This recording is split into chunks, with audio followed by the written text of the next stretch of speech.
A man who served with the armed forces during the Second World War has today received the 1939 to 1945 Star and War Medals after 60 years. The Commander British Forces Adrian presented John George Joyce with the medals at a ceremony this morning at the MOD Naval Base. On a brisk November morning, on the eve of Remembrance Sunday, a World War II veteran is receiving his medals for services during one of the worst periods in recent history. Today he was awarded the 1939 to 1945 Star and War Medals. These are awarded to members of the armed forces who complete 28 days service between those years and 6 months service in specified operational theatres, respectively. John George Joyce served with the Royal Fleet Auxiliary from 1939 until 1955. He served on board a number of ships stationed in the Mediterranean, which provided support for Royal Navy ships in the region. He has had a distinguished career, promoted to leading seaman, petty officer and rising to the rank of Bosun.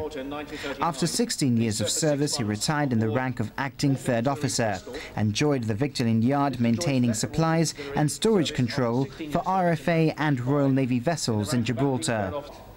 Today he was joined by close friends and his niece in what was surely one of the most special moments of his life. Well, I don't know.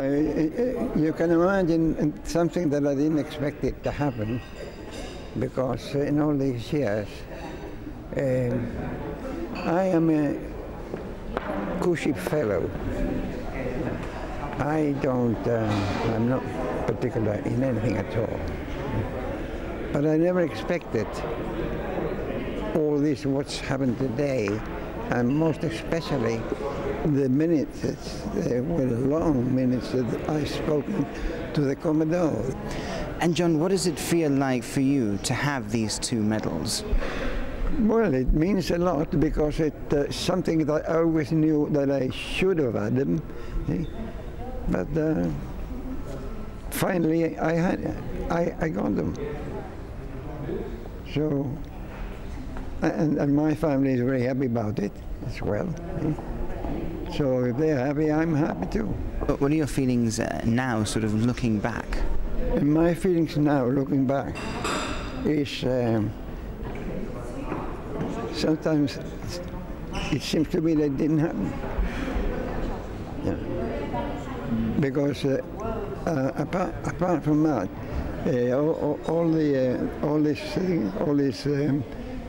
what do you call it, fuss they've done about me, never expected me at all in all my years. The Commander British Forces Commodore Adrian presented the medals to Mr. Joyce.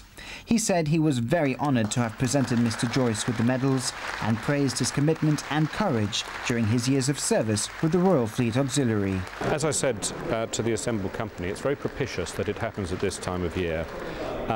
Recognition of service, recognition of the commitment, recognition of the courage is so important, and yes, it's taken us an awful long time to get there, which is a shame, but the fact that we did it, the fact that somebody tripped over it, and to see Mr. Joyce here, 89 years old, collecting those 2 medals, denoting the time, the service he put in, not just to the military cause, but as I said, to the civilian as well, is just wonderful, and it is, to me, a great honour to have been able to give him his medals today.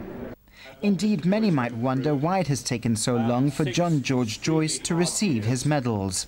As he puts it, this is a day he never thought he'd see, and will certainly be one he won't soon forget. It's undoubtedly a very proud moment for John George Joyce, receiving both the 1939 to 45 Star Medal and War Medal, and an extra special touch to today with his friends and family here for the special occasion.